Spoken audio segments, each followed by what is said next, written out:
اللہ تعالیٰ نے حضرت رسالت مآب صلی اللہ علیہ وسلم کی ہستی میں پرت رکھے تھے،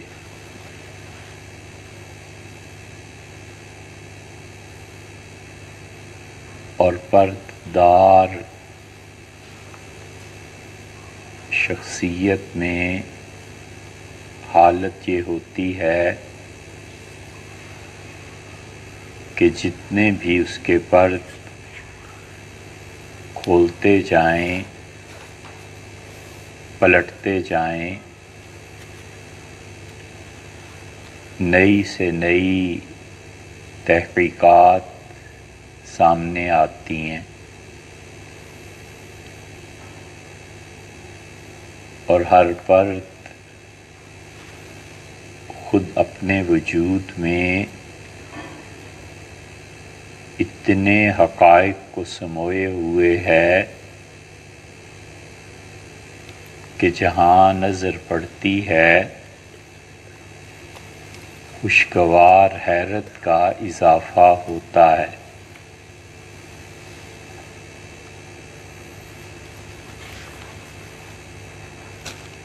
حضرت مجدد الفسانی سرہندی رحمۃ اللہ علیہ سے کسی نے دریافت کیا ہے، اور خود حضرت نے بھی اپنے مکتوبات شریف میں کئی جگہ اس حقیقت کا اظہار فرمایا ہے کہ تصوف کی انتہا حیرت ہے۔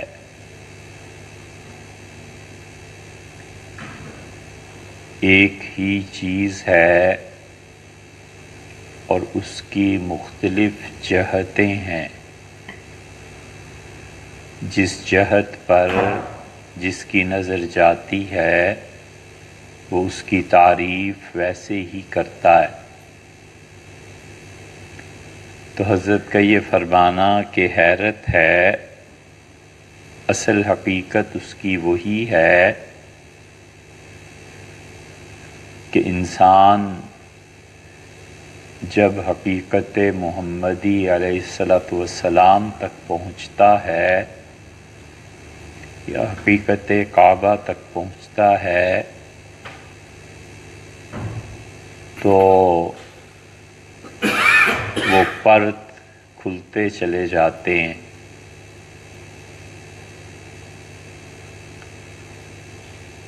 اور نبی کریم صلی اللہ علیہ وسلم میں ایک پرت اور ان کی شخصیت اور ہستی کا ایک پہلو یہ ہے کہ احکامات شریعت کے جو ان سے فقہا نے لیے، اور یہ بہت بڑی چیز ہے۔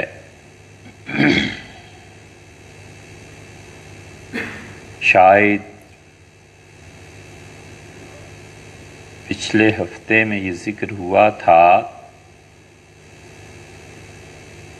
کہ دنیا میں جتنے بھی نظریات ہیں وہ دو طرح کے ہوتے ہیں۔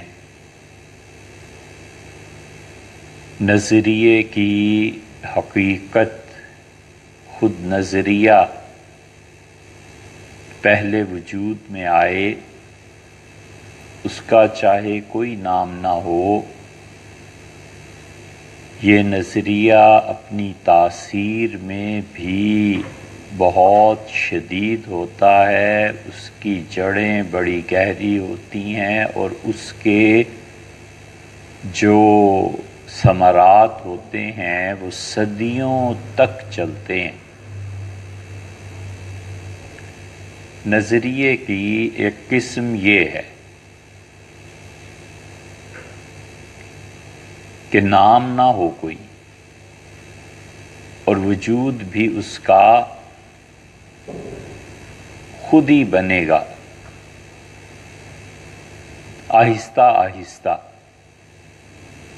اور پھر نسل در نسل چل کے پھر اس کا کوئی نام پڑھے، پھر اس کے احکامات واضح ہوں، ایسے نظریات پوری دنیا کو اپنی لپیٹ میں لے لیتے ہیں، حتیٰ کہ آخرت بھی اسی کے ضمن میں آ جاتی ہے۔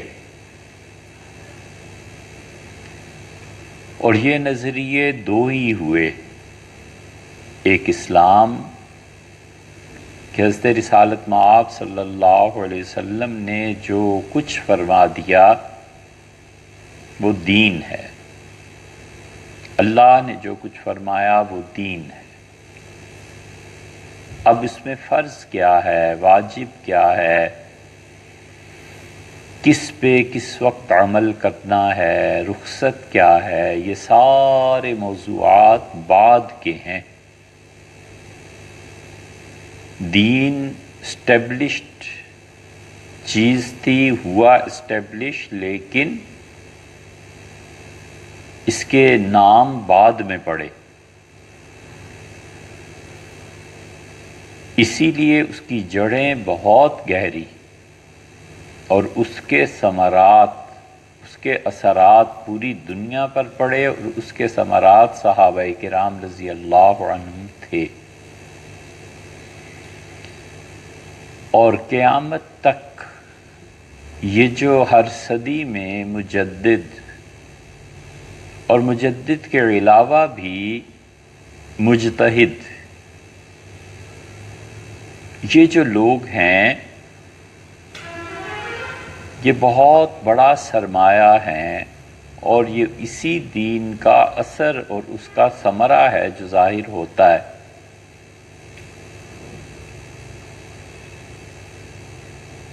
اور مجتہد در حقیقت مجدد سے بھی بڑی چیز ہے۔ مجدد کو کبھی قوت نافذہ مل جاتی ہے اور وہ خدا کے دین کو نافذ کر دیتا ہے، مگر مجتہد اس کو جتنا درک حاصل ہوتا ہے کتاب و سنت میں، اس کی گہرائی میں، اس کے ذوق کو سمجھنے میں، وہ تو علم کا سمندر ہے۔ اس لیے امام مالک، امام احمد ابن حنبل رحمۃ اللہ علیہ کو لوگوں نے مجدد نہیں لکھا، لیکن جو بھی ان صدیوں کے مجدد تھے یہ مجتہد ان سے بہت بڑے لوگ تھے۔ امام ابو حنیفہ رحمۃ اللہ علیہ کے متعلق اب تک اگر ہم حنفی نہ بھی ہوتے تو بھی ہمارا خیال ہے کہ وہ مجدد بھی تھے اور مجتہد بھی تھے، دونوں چیزیں ان میں جمع ہو گئی تھیں۔ اور یہ ایسی چیز ہے جس پہ کوئی ماننے میں ذرہ برابر بھی کوئی کوئی ایسی چیز نہیں ہے کہ اس پہ ہم کہیں کہ یہ گمراہی ہے یا فسق، کچھ بھی نہیں۔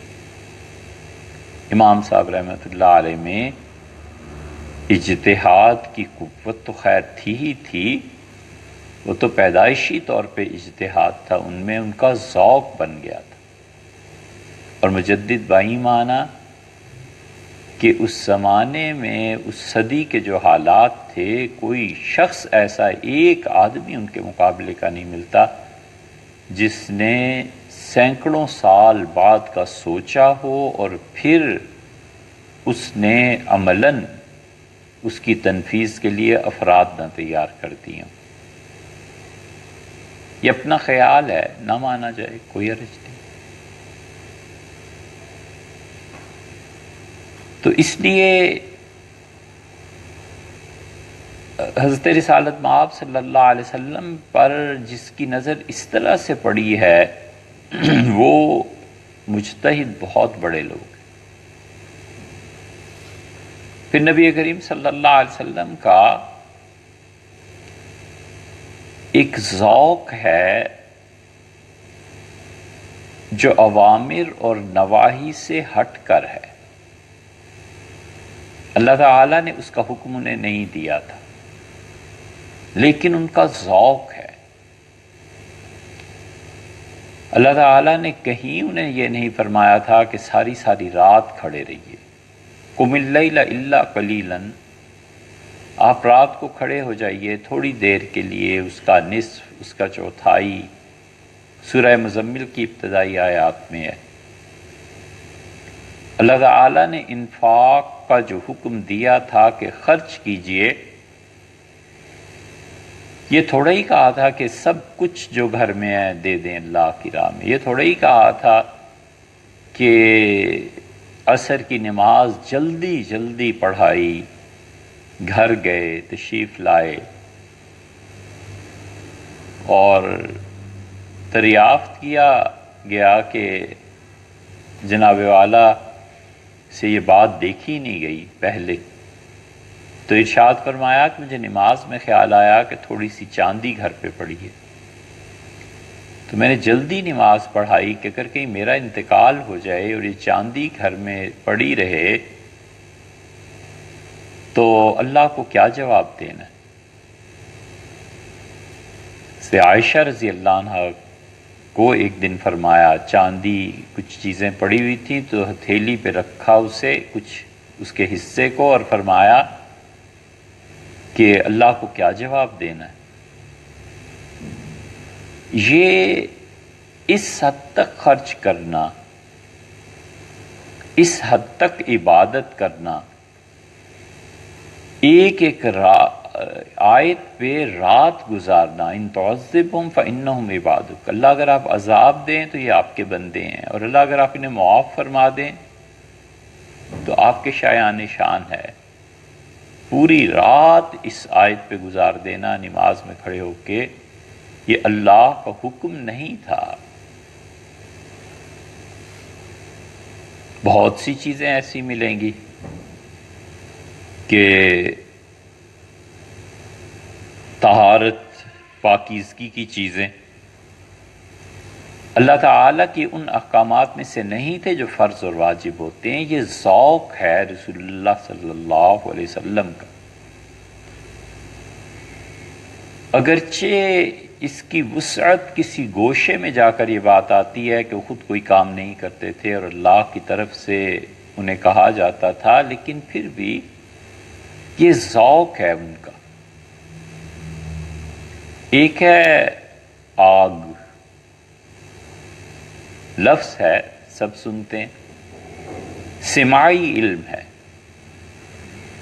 کہ آگ بھڑک اٹھی، لکڑیوں پہ تیل ڈالا اور آگ دکھائی، حرارت پیدا ہوئی۔ گیس ہے، بجلی ہے، آگ کی بہت سی شکلیں ہیں، اور ایک ہے کوئی آدمی عملاً اس آگ سے گزرے، تو عملاً اس آگ سے گزرنا یہ وہ ایسی چیز ہے جو آدمی کو سماعت کے بغیر بھی خود تجربے سے گزرتا ہے تو پتہ چل جاتی ہے۔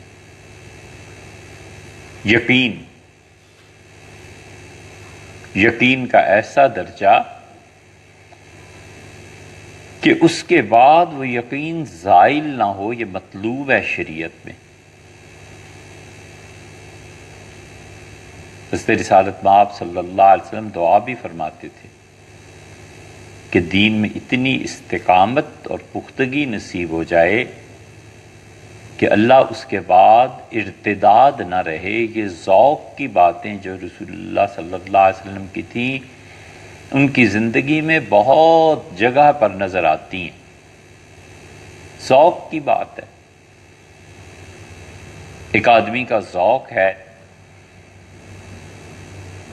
کہ وہ ٹھنڈی چیزیں پسند کرتا ہے۔ فرانس میں چلے جائیں آپ، پہلی مرتبہ تجربہ ہوا کہ انڈے ناشتے میں بالکل ٹھنڈے کھاتے ہیں، چائے ٹھنڈی کر کے پیتے ہیں۔ ذوق ہے قوم کا، ایک بن گیا۔ یہاں آ جائیں مشرق میں تو گرم چیزیں۔ اسی طرح حضرت رسالت مآب صلی اللہ علیہ وسلم کا ذوق، حسن کا ذوق، چیزوں کو ترتیب دینے کا ذوق، ضروریات زندگی کو پورا رکھنے کا اہتمام اور ذوق، بے چینی ہے۔ فرمایا رات کو کھانا نہیں دودھ پینا ہوتا ہے، تو دودھ والا ابھی تک آیا نہیں۔ یہ چیزیں ملیں گی آپ کو حدیث کی کتابوں میں۔ جب آپ سیرت کا گہرائی سے مطالعہ کرتے ہیں تو یہ رسول اللہ صلی اللہ علیہ وسلم کا ذوق ہے۔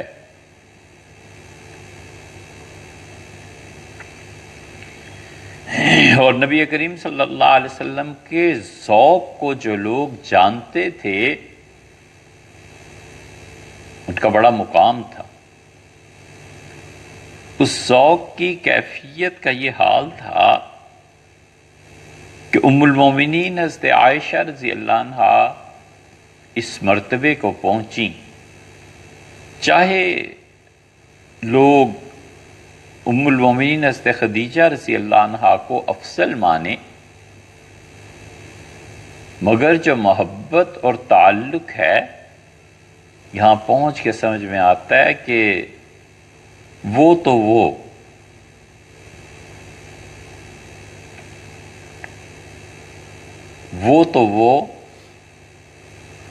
تمہیں مجھ سے محبت ہو جائے۔ ایک نظر تم ذرا میرا محبوب نظر تو دیکھو۔ حضور اقدس صلی اللہ علیہ وسلم کی محبوب نظر جو تھی نا وہ حضرت عائشہ رضی اللہ عنہا تھی، اور کوئی نہیں۔ اور اتنی محبت تھی کہ لوگ سمجھ گئے تھے کہ ذوق کیا ہے، محبت کہاں ہے۔ تو وہ اس دن تحفے زیادہ بھیجتے تھے جب رسول اللہ صلی اللہ علیہ وسلم ام المومنین حضرت عائشہ رضی اللہ عنہ کے گھر ہوتے تھے۔ حضرت عائشہ رضی اللہ عنہ کو لوگ زیادہ تحفے بھیجتے تھے کہ جب وہ خوش ہوں گی تو رسول اللہ صلی اللہ علیہ وسلم خوش ہوں گے۔ ام المومنین اس درجے کی خاتون تھیں کہ ان کی خوشی میں رسول اللہ صلی اللہ علیہ وسلم نے اپنی خوشی رکھتی تھی، حتیٰ کہ صحیح بخاری میں آیا امہات المومنین نے کہا کہ اللہ کے رسول آپ لوگوں سے کہیں کہ جب آپ ہمارے ہاں آتے ہیں تو لوگ کچھ نہیں بھیجتے، ان لوگوں کو چاہیے کہ خیال کریں، ہم بھی آپ کی بیوی ہیں۔ لمبا قصہ ہے، حافظ ابن حجر رحمۃ اللہ علیہ فتح الباری میں لکھا ہے۔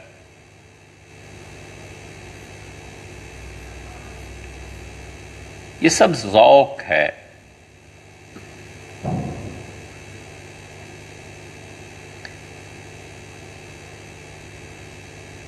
اور ذوق اور کیفیات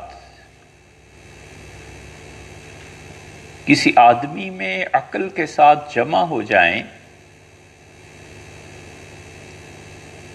تو جس چیز کا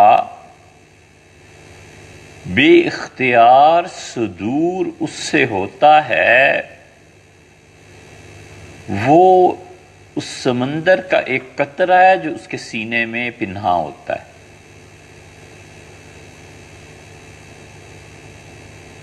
اصحاب ذوق جو ہوتے ہیں، جو کچھ ان سے ظاہر ہوتا ہے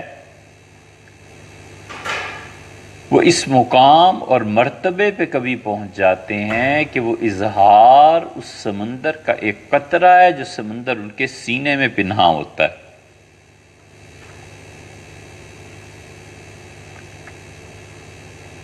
باایمانہ وہ حدیث آتی ہے کہ جو کچھ مجھے معلوم ہے اگر میں تمہیں بتا دوں تو تم جنگلوں کی طرف بھاگ جاؤ،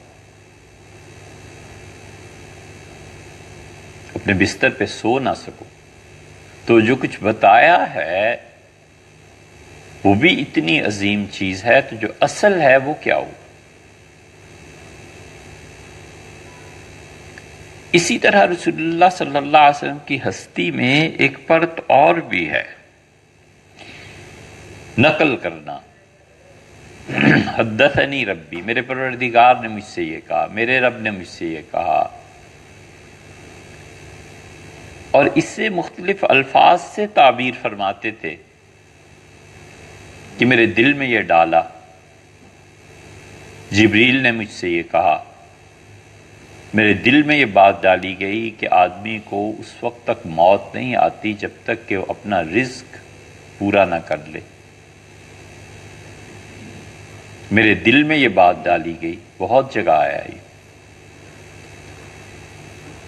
یہ محدثین نے ذوق لیا ہے کہ رسول اللہ صلی اللہ علیہ وسلم کی باتیں وہ نقل کرتے ہیں۔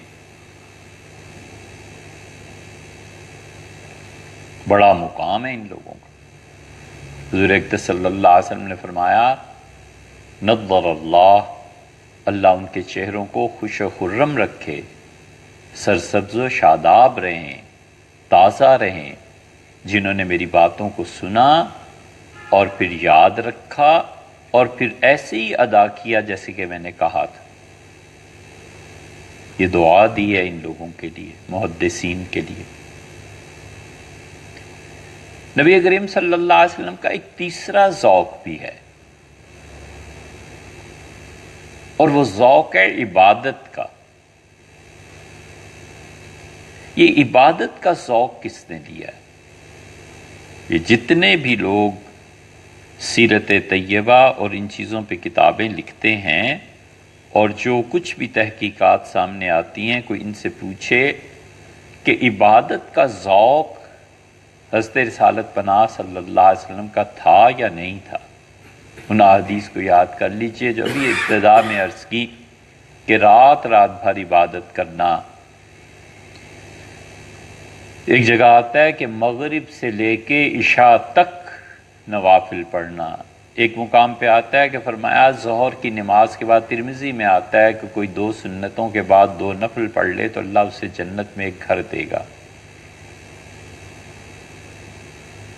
زوال ہوتے ہی سورج کے طویل رکعتیں پڑھنا، یہ سیدنا عمر رضی اللہ عنہ نے لی تھی بات۔ غالباً ان کا، سیدنا عمر رضی اللہ عنہ کا اور کوئی شریک نہیں ہے اس میں کہ جو ہی زوال ہوتا تھا سیدنا عمر رضی اللہ عنہ کھڑے ہو جاتے تھے، بہت طویل 4 رکعتیں پڑھتے تھے اور کہتے تھے کہ یہ دن کا تہجد ہے۔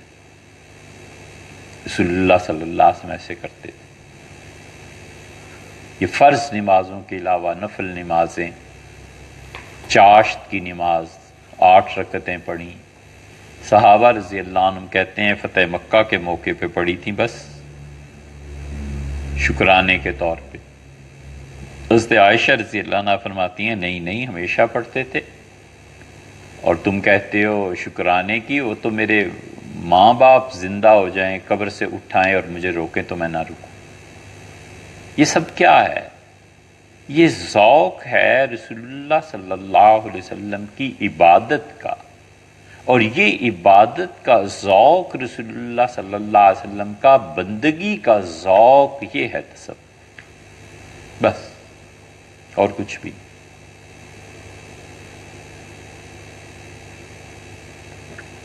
تصوف کا نام ہو یا نہ ہو، کسی بھی رنگ سے یہ عبادت کا ذوق اگر کسی آدمی میں پیدا ہو جائے تو وہ صوفی ہے، چاہے وہ تصوف کے نام سے چڑھے اور چاہے وہ تصوف کو نام نہ سن سکے، وہ صوفی ہے۔ نام سے کیا لینا اور کیا دینا؟ وہ جتنی بھی اس کی مخالفت کرے، ہمیں نام پہ اصرار ہی نہیں۔ ہم کہتے ہیں اللہ تعالیٰ کی بندگی کا ذوق پیدا ہو جائے، اور جس شخص میں یہ ذوق پیدا ہو جاتا ہے 3 طرح کے آدمی بن جاتے ہیں، اور وہ تینوں در حقیقت صوفی ہوتے ہیں۔ اس لیے ہمارے ہاں جس طبقے کو اہل حدیث کہتے ہیں، ہم نے خود اپنی آنکھوں سے ایسے لوگ دیکھے جن میں خدا کی بندگی کا ذوق تھا۔ ان کے لیے ممکن نہیں تھا کہ وہ حضرت رسالت مآب صلی اللہ علیہ وسلم کا نام سنیں اور رو نہ دیں، اختیار ہی نہیں رہتا تھا۔ وہ صوفی تھے اور کیا تھے۔ اس لیے یہ جتنے لوگ ان ناموں میں مباحث کہ انبار لگائے بیٹھے ہیں، ان سے کوئی اتنی سی بات پوچھے کہ رسول اللہ صلی اللہ علیہ وسلم کی عبادت کا ذوق امت میں کہاں آیا؟ قانون کا ذوق فقہا نے لے لیا، روایت و درایت کا ذوق محدثین نے لے لیا، عبادت کا ذوق کہاں آیا؟ تو سوائے صوفیہ کے اور کون ہے جو اس راز کو سمجھے اور اس ذوق کو مضبوطی سے اپنا لے؟ یہ تصوف ہے بس، اور کیا؟ اور اس کے برعکس جو باتیں، ان کی تردید بھی ضروری، وہ تصوف کو خراب کرنے والی باتیں ہیں، اس کی دشمنی کی باتیں۔ اللہ کی بندگی کا ذوق ایک تو یہ ہے کہ کسی انسان پہ یہ چیز طاری ہو جائے کہ جن چیزوں سے اللہ نے منع کیا ہے ان میں دخل نہیں دینا، ڈوز اینڈ ڈونٹس۔ اللہ نے منع فرمایا ہے اس پہ نہیں جانا، خدا نے منع کیا ہے اس بات کے قریب نہیں پھٹکنا۔ اس ذوق کی بھی پرتیں ہیں۔ اس ذوق کی ایک پرت یہ ہے کہ انسان ظاہر میں ایسا ہو جائے، احکامات کی پیروی کرے، لیکن صوفی جو ہے اس کا یہ ذوق اتنی ترقی کرتا ہے اور اتنا بلند ہوتا ہے کہ اس کے خیالات اور سوچ اور فکر اور تصورات یہ بھی ذوق نبوی میں ڈھل جاتے ہیں۔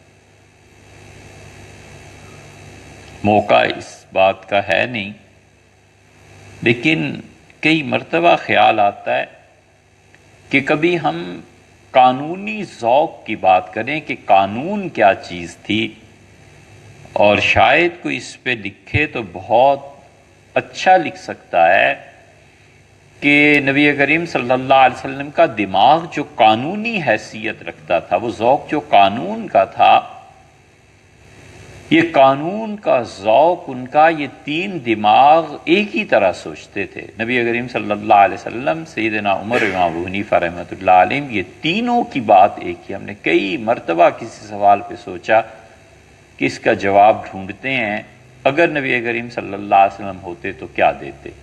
اچھا، سیدنا عمر رضی اللہ عنہ کیا دیتے؟ پھر امام ابو حنیفہ رحمۃ اللہ کیا دیتے؟ تینوں کا جواب ایک ہی نکلا۔ پڑھنے کے بعد اندازہ ہوا کہ دیکھو، یہ قانونی طور پہ ایک ہی سوچ، ایک ہی چیز۔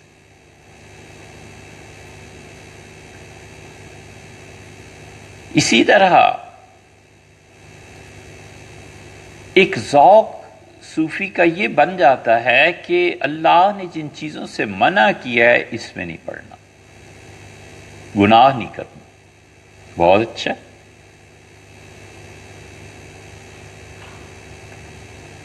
ترقی کر جاتا ہے۔ اس حد تک ترقی ہو جاتی ہے کہ مشکوک چیزوں سے بھی بچتا ہے،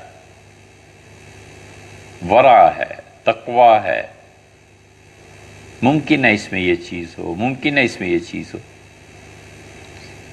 یہ ذوق ہمارے اکابر میں حضرت تھانوی نور اللہ مرکزہ ان کے حلقے میں آیا، جس چیز میں فساد کا اندیشہ ہے اس سے بچو۔ حضرت تھانوی رحمۃ اللہ ایک زمانے میں روشنائی استعمال کرنا چھوڑ دی تھی، نہیں کرتے تھے۔ کسی نے کہا کہ حضرت اس میں الکوہل پڑتا ہے، چھوڑ دیا۔ پھر تحقیق کی، پتہ چلا کہ نہیں، ایسے نہیں ہے، پھر شروع کی تھی۔ بہت چیزیں ملیں گی ان کے یہاں۔ یہ ذوق ہے کہ جو گناہ ہیں ان سے بچنا ہے، اور اس ذوق کا برا عنصر، اس کی برائی یہ سامنے آ جاتی ہے کہ اگر کسی کو خدا کی نافرمانی میں دیکھا تو اس سے ترک تعلق کر لیا، رشتہ داری توڑ دی۔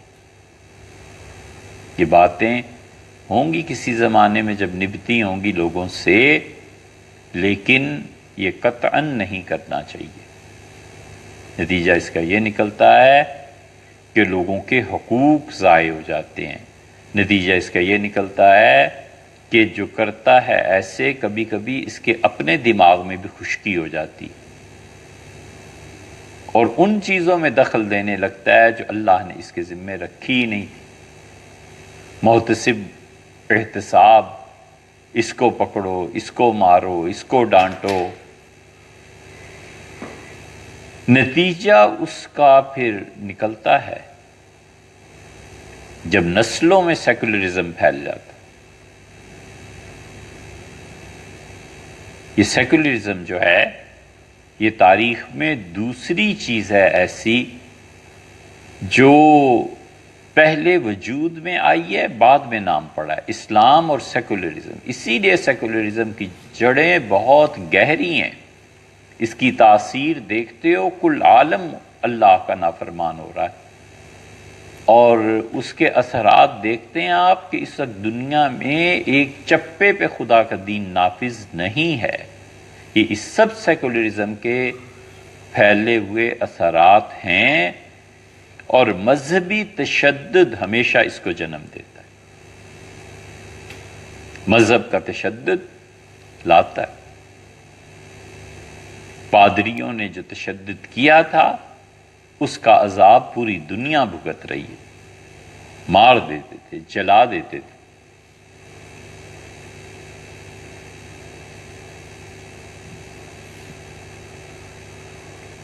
ہر چیز۔ اور نبی کریم صلی اللہ علیہ وسلم نے کیا فرمایا تھا؟ حضور اقدس صلی اللہ علیہ وسلم کی سیاست پہ کسی نے نہیں لکھا بھی ہے تو ایسے ہی مزہ نہیں آیا۔ حضور اقدس صلی اللہ علیہ وسلم کی سیاسی پرت جو تھی نا یہ اور ہے، یہ چوتھی بات ہے۔ فقہا نے اپنی نظر سے، محدثین نے اپنی نظر سے، صوفیہ نے عبادت کا ذوق لے لیا۔ حضرت رسالت مآب صلی اللہ علیہ وسلم میں سیاست کا جو حصہ تھا اس پہ ابھی تک ایسی چیز نہیں نظر سے گزری جس کے متعلق اطمینان ہو کہ یہ ہے سیاست۔ ایک مثال اس کی دیں، بڑی تفصیل سے بعض جگہ پہ عرض کیا ہے۔ فرمایا وفات سے پہلے انصار کو جمع کرو، انصار کے علاوہ کوئی نہ آئے۔ انصار حاضر ہوئے، اہتمام سے فرمایا کہ اور کوئی نہیں آئے گا، صرف وہ آئیں گے جو مدینہ منورہ میں جنہوں نے نصرت کی ہے، وہی حاضر ہوئے۔ فرمایا انکم سترون بعدی، میرے بعد تم دیکھو گے اثرتن کہ چنا جا رہا ہے، منتخب کیے جا رہے ہیں لوگ عہدوں کے لیے، تو تم کیا کرو گے؟ ہر طرح کے لوگ ہوتے ہیں، صحابہ کرام رضی اللہ کے رسول تلوار سے سیدھا کر دیں گے، مقابلہ کریں گے۔ یہ ہمارا قومی ذوق بن گیا۔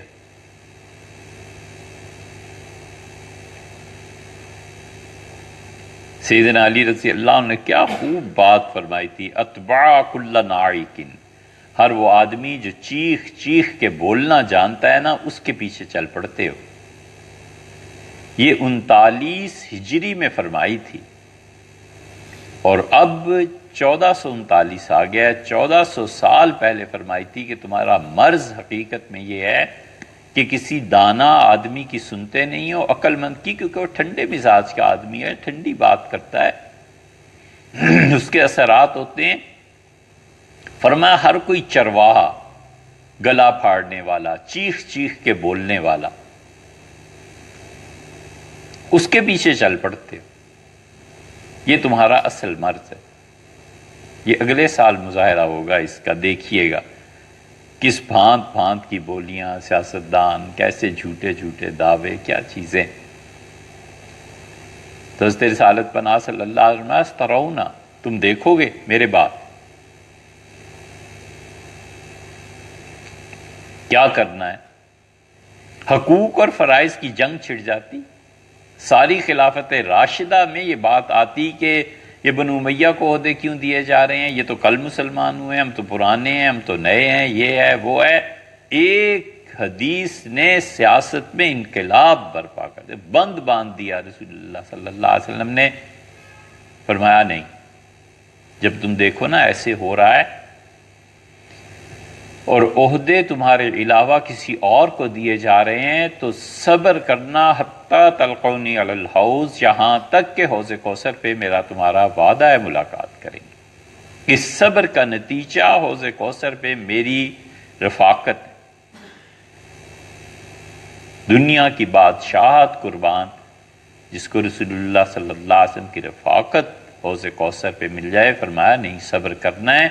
بند باندھ دیا. انصار کا یہ حال ہو گیا کہ سیدنا عمر رضی اللہ عنہ عہدے لے کر پیشکش کرنے گھر جاتے تھے.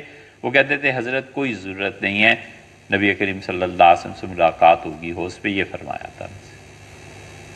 اس سیاسی پہلو ہے، لوگوں نے نہیں لکھا اس کو. تاریخ کا گہرا مطالعہ، تہذیب کی بنیادیں اور وہ اوامر و نواہی جو ثقافت کی وجہ سے پیدا ہوتے ہیں، ان چیزوں کو اگر پڑھا ہوا ہو تو پھر پتہ چلتا ہے حدیث میں کیا کہ. تو حضرت رسالت مآب صلی اللہ علیہ وسلم نے یہ جو عبادت کا ذوق تھا، بندگی کا، یہ بندگی کا ذوق کبھی ظاہر ہوتا ہے اور اس میں ذوق یہ ہے کہ فرمایا اللہ نرمی پہ وہ چیز دے دیتا ہے جو سختی پہ نہیں دیتا. خام خواہ سختی اپنے پہ، اولاد پہ، معاشرے پہ، یہ اللہ نے حکمرانوں کی ذمہ داری لگائی تھی کہ تم فَلْيُغَيِّرْهُ بِيَدِهِ، اپنے ہاتھ سے تبدیل کرو. عام مسلمان کہہ ہی سکتا ہے کہ یہ غلط کام ہے، نہ کرو، لیکن اب وہ اٹھ کے کھڑا ہو جائے کہ نہیں میں ہی حدود کو نافذ کروں گا تو پھر ہوگا جو ہوگا. اس لیے یہ جو لوگ اس میں آگے بڑھ جاتے ہیں اس کا نقصان بھی پھر یہ ہو جاتا ہے. اپنے رشتہ داروں سے قطع تعلق، اپنی اولاد سے قطع تعلق، اولاد کو وراثت سے محروم کر دینے کی وصیتیں، یہ سب اسی کا نتیجہ ہے، حد سے بڑھ جانے کا. حالانکہ جو معاملہ ممکن ہے نرمی سے حل ہو سکتا ہو، بیجا تشدد اور سختی، اور اللہ کے ہاں اجر مل جائے گا اس کا اچھی نیت ہونے پہ، اس سے تو کوئی اسے محروم نہیں کر سکتا. لیکن اس نے جو فساد پیدا کیا نا معاشرے میں، اس کا کون ذمہ دار ہوگا؟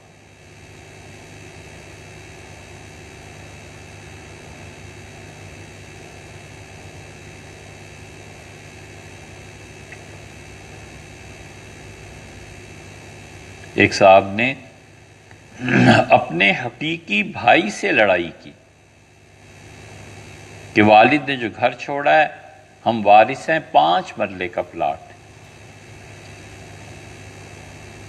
تو ہم نے آئے کوئی بات یہی کرنے، تو ہم نے کہا آخر مسئلہ کیا ہے؟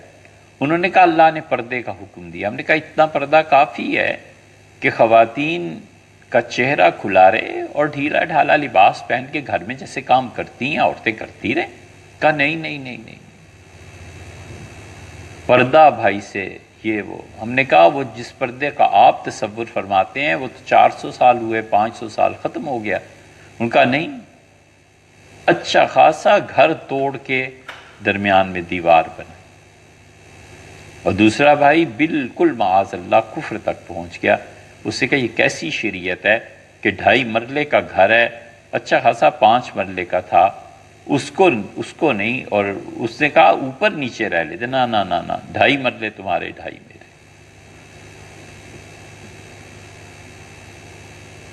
ایک من علم کے لیے 10 من عقل چاہیے نافذ کرنے کے لیے. لیکن یہ چیز اعتدال میں رہے کہ گناہوں سے بچنا ہے، اور گناہ سے بچنے کی شہرت بھی نہیں ہونے دینی. یہ بھی تو ایک چیز ہے نا کہ سب کو پتہ چلے کہ ہم گناہوں سے کتنا بچتے ہیں.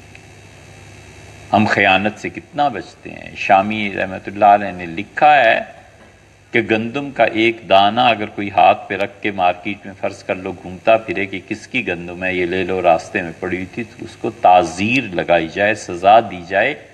یہ کون سا طریقہ ہے؟ مروت، لوگوں کا خیال کرنا، معاشرے میں دوسروں کو بھی جینے دینا، ایسی حرکتیں نہ کرنا جس کی وجہ سے لوگ تنگ ہوں یا لوگوں میں کوئی ایسا عنصر پھیلے جس سے ان کی سوچ گناہ کی طرف جاتی ہو۔ یہ سب چیزیں ضروری۔ فقہا نے لکھا ہے شادی ہوئی اور اگلے دن تولیہ کندھے پہ ڈال کر صبح صبح حمام غسل خانے کے لیے جا رہا ہے تو کہتے ہیں نہ کرے ایسے۔ کس طرف لوگوں کے ذہن کو لے جا رہا ہے؟ صوفیہ کے ہاں یہ ذوق عبادت کا اور نبی کریم صلی اللہ علیہ وسلم کے ساتھ تعلق کا جو رنگ چڑھتا ہے حقیقت میں وہ تصور تک کو بدل دیتا ہے۔ حضور صلی اللہ علیہ وسلم کی نسبت ایسی کچی نہیں ہے، تصور اور خیال تک بدل دیتا ہے۔ اتنی گہرائی کے ساتھ پیوستگی ان کے ذوق سے اتنی ہو جاتی ہے کہ ذہن بدل جاتا ہے۔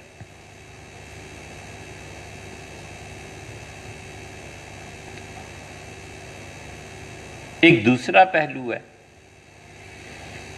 اور وہ یہ ہے کہ خدا کی عبادت غالب آ جائے، گناہوں سے اجتناب ہو لیکن نمایاں رنگ جو چڑھتا ہے وہ خدا کی عبادت کا ہے۔ لمبے سجدے کرنا، دیر تک اللہ کے حضور میں کھڑے رہنا، زہد، اپنی ملکیت میں کوئی چیز نہ رکھنا، لوگوں کو خدا کی بندگی کی اس طرح سے دعوت دینا کہ نیکی کا غلبہ ہو، اچھائی کا غلبہ ہو، اپنے مخالفین کے ساتھ بھی نیکی کرتے رہنا اور لوگوں کو ہمیشہ اچھائی کی طرف تلقین بھی کرنا اور اچھائی پہ کاربند کرنا، یہ دوسرا ذوق ہے، یہ دوسرا پہلو ہے اس ہیرے کا کہ اس پہ جو چیز غالب آ جاتی ہے وہ خدا کی اطاعت ہے، بندگی ہے۔ بس نوافل پڑھنا کثرت سے۔ حضرت رسالت پناہ صلی اللہ علیہ وسلم کا یہ معمول تھا۔ ابھی آپ سے عرض کیا نا کہ طویل عبادت یہ غالب تھی، اتنی لمبی رکعتیں، ایک ایک رکعت میں 8 پارے 9 پارے کھڑے ہو کے پڑھ دینا، اور حتیٰ کہ تورمت قدم حضور صلی اللہ علیہ وسلم کے پاؤں پہ ورم آ جاتا تھا۔ ذوق سماعی علم نہیں ہوتا، ایک ہے کہ رنگ کا نام کوئی لیتا ہے اور کہتا ہے کہ یہ جو کپڑے اس بیٹی نے پہنے ہیں اس کے ساتھ دوپٹہ چادر اس کا رنگ کاسنی ہوتا، اس کا رنگ سرخ ہوتا، گلابی ہوتا تو اچھا رہتا۔ ایک چیز یہ ہے، یہ سماعی علم ہے نا، سن لیا، نظر سے بات حاصل ہو گئی، تجربے نے مدد کی۔ ایک ہے عین وہ کپڑے کا ٹکڑا جو رنگ میں ڈبو کر نکال لیں، اس کپڑے پہ جو رنگ چڑھتا ہے، یہ ہے ذوق، کہ اس کپڑے کا ایک ایک تار، ایک ایک دھاگا اس کو سمو لیتا ہے اپنے اندر۔ یہ اللہ کی صفات میں بھی ہوتا ہے۔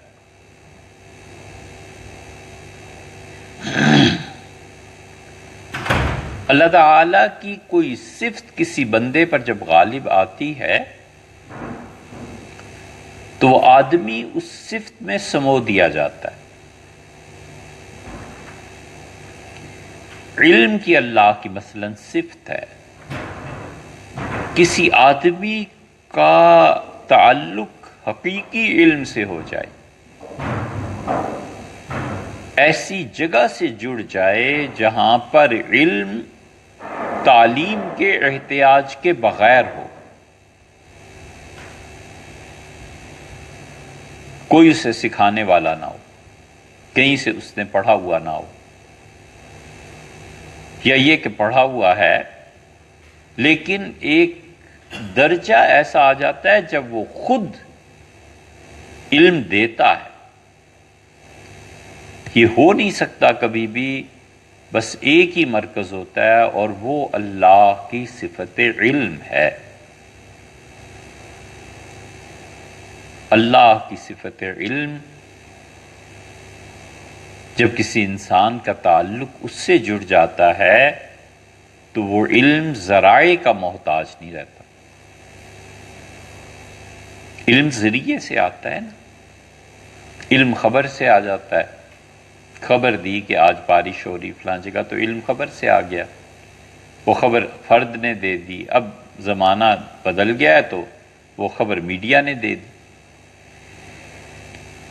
اور کبھی اپنے تجربے سے پتہ چل جاتا ہے، تجربہ ہو جاتا ہے کہ جو ہوا میں خوشبو ہے، یہ کہیں بارش ہوئی ہے تو مٹی ہے، وہ اس سے آ رہی ہے خوشبو۔ کبھی علم حافظہ بتا دیتا ہے، بھول جاتا ہے آدمی، پھر 10 سال بعد ایک بات یاد آ جاتی ہے، تو حافظہ انسان کے اصل میں تو وہ ٹرک ہے، وہ بس ہے، وہ ایک برتن ہے جس میں معلومات جمع ہیں ساری، اب جس کے پاس جتنی بھی ہوں۔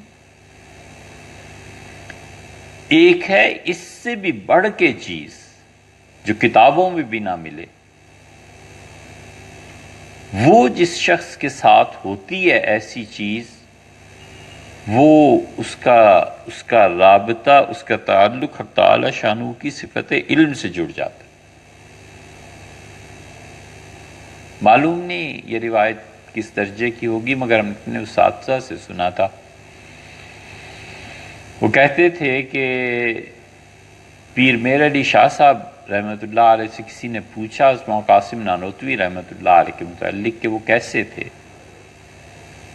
کیونکہ یہ سارے معاصرین تھے نا، اور سارے ہی حاجی امداد اللہ صاحب مہاجر مکی رحمۃ اللہ علیہ کے خلفاء میں سے تھے، تو انہوں نے کہا اللہ کی صفت علم کا مظہر تھے، یا یہ فرمایا کہ مظہر اتم تھے، کہ یہی چیز کہ اللہ کی صفت علم سے جو آدمی جڑ جاتا ہے، پھر اس پہ جو انکشافات ہوتے ہیں وہ کوئی معمولی چیز نہیں ہوتی۔ مسئلہ یہ ہے کہ پھر اس کی خبر نہیں آتی۔ تو اس لیے خدا کی بندگی کا دوسرا پہلو یہ ہے کہ کسی انسان پہ گناہ سے بچنے سے زیادہ غلبہ ہو جائے کہ وہ خدا کی عبادت میں منہمک رہے، اور عبادت کرتا رہے۔ یہ ہمارے اکابر میں حضرت مدنی رحمۃ اللہ علیہ کا حصہ تھا، بہت عبادت کرتے تھے، بہت نماز، بہت زیادہ خدا کے ساتھ تعلق بہت۔ اب ان کے مکتوبات پڑھیں 4 جلدوں میں،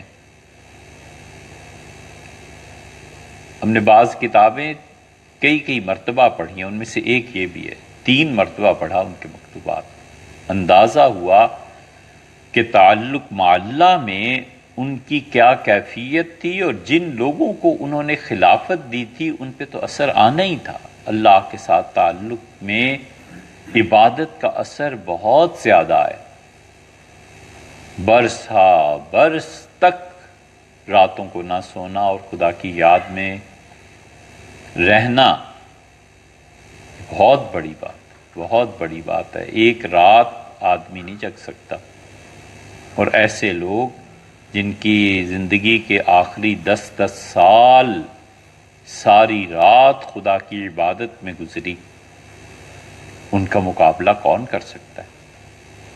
وہ بھی انسان ہی تھے، بشر ہی تھے، لیکن اللہ کے ساتھ تعلق کا اتنا غلبہ ہو گیا تھا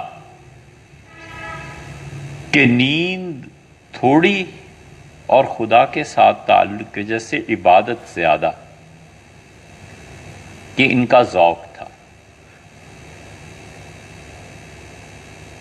اور یہ صحابہ کرام رضی اللہ عنہ میں بھی بہت سے لوگوں کا ذوق بس عبادت کا تھا۔ عبداللہ ابن عمر رضی اللہ عنہما ہیں، یہ عبادت ہی کا تو ذوق ہے سارا۔ ابن مسعود رضی اللہ عنہ میں عبادت کا ذوق زیادہ تھا۔ روزے رکھنے شروع کیے، پھر روزے چھوڑ دیے، فرمایا روزہ رکھتا ہوں تو پھر نماز پڑھنا دشوار ہو جاتی ہے، کمزور ہو جاتا ہوں، تو نماز پڑھتے رہے۔ ابو الدرداء رضی اللہ عنہ بہت عبادت کرتے تھے، اور یہ تابعین تبع تابعین سب میں 200 نفل روز پڑھ لینا، 400 نفل روز پڑھ لینا، 1000 نفل روز پڑھ لینا، یہ اتنے بے سوادے جو اب ہیں امت میں، یہ امت نہیں تھی، کبھی بھی نہیں تھی۔ فرض نماز نہیں پڑھی جاتی تو نفل تو کبھی سنے ہی نہیں نا۔ پہلے کبھی سنتے تو تھے نا کہ نفل کوئی پڑھتا تھا، اب تو سننے میں بھی نہیں آتا کہ کوئی نفل پڑھتا ہے۔ وہ فرض نماز تو ایک طرف رہی، اس کے علاوہ 200 نفل روز پڑھ لیتے تھے، 300 نفل، 400 نفل۔ یہ کیا تھا؟ یہ عبادت کا ذوق۔ یہاں وہ یوسف رحمۃ اللہ علیہ اتنے بڑے قاضی، چیف جسٹس، اور اس کے باوجود 200 نفل روز پڑھ لیتے۔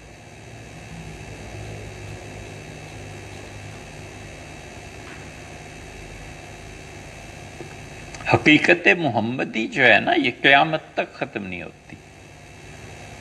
حضور اقدس صلی اللہ علیہ وسلم ان میں ہر اعتبار سے کوئی مثال نہیں ہے کہ آدمی ان کی وسعت کی مثال دے کہ وہ کہاں کہاں کس رنگ اور نسبت سے ظہور ہوتا ہے اس کا۔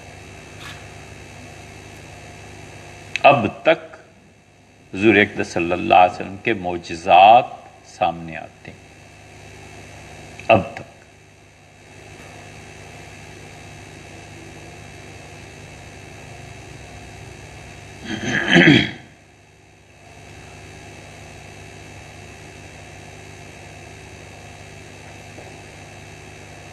تابعین تبع تابعین، امام ابو یوسف رحمۃ اللہ علیہ جو تھے یہ تبع تابعین میں سے تھے۔ ان کے دادا حضرت رسالت مآب صلی اللہ علیہ وسلم کی خدمت میں حاضر ہوئے، بچے تھے، اور انہوں نے احد میں کہا کہ میں حاضر ہوا ہوں جہاد میں لڑنے کے لیے، تو رسول اللہ صلی اللہ علیہ وسلم مسکرائے اس جہاد کے شوق پہ، اور ان کے دادا کے سر پہ اپنا ہاتھ رکھا، دست مبارک۔ امام ابو یوسف رحمۃ اللہ علیہ 150 سال کے بعد کہتے تھے کہ حضور صلی اللہ علیہ وسلم کے ہاتھ کی برکتیں مجھے اپنے وجود میں اب بھی محسوس ہوتی۔ یہ ایسے ہی نہیں ہے، 150 سال کے بعد بھی کسی آدمی کو کسی چیز کا احساس ہوتا ہے، تو 200 نفل جو پڑھتے ہیں تو یہ احساس، یہ ذوق، وہ برکتیں جو آئی ہیں، وہ برکتیں کہاں کسی کو نصیب ہوگی۔ سیدنا علی رضی اللہ عنہ کو جو اتنے سخت حالات کا سامنا کرنا پڑا نا کہ ان پہ کفر کا، خلفائے راشدین میں حضرت عثمان رضی اللہ عنہ پہ بھی تہمت لگی تھی کفر کی، مگر وہ ایسے ہی تھی۔ باقاعدہ خم ٹھونک کے مقابلہ جنہوں نے کیا ہے سیدنا علی رضی اللہ عنہ کا، اور انہیں کافر قرار دے کے ان کے خلاف جہاد کو، شرعی جہاد اور فتوے اور یہ سب کرتوت جو کیے ہیں، یہ کچھ لڑکے تھے، نیا نیا دین کا شوق تھا،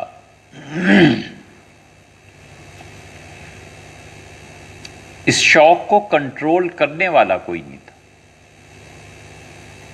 راہ دکھانے والا کوئی نہیں تھا، اس سیلاب تھا، دریا نہیں تھا۔ سیلاب آج آیا کل اتر گیا، اور دریا صدیوں چلتے ہیں۔ کنارے اور بند باندھنے والا کوئی نہیں تھا، اور جو بند باندھتا تھا وہ کافر قرار پاتا تھا۔ حضور صلی اللہ علیہ وسلم نے سیدنا علی رضی اللہ عنہ سے کہا تھا کہ علی، جس طرح قرآن کے نازل ہونے پہ مجھے کافروں کا مقابلہ کرنا پڑا ہے نا، ایک وقت آئے گا تمہیں قرآن کی تشریح کرنے میں لوگوں سے مقابلہ کرنا پڑے گا۔ سر پھرے لڑکے، یہ بخار چڑھتا ہے۔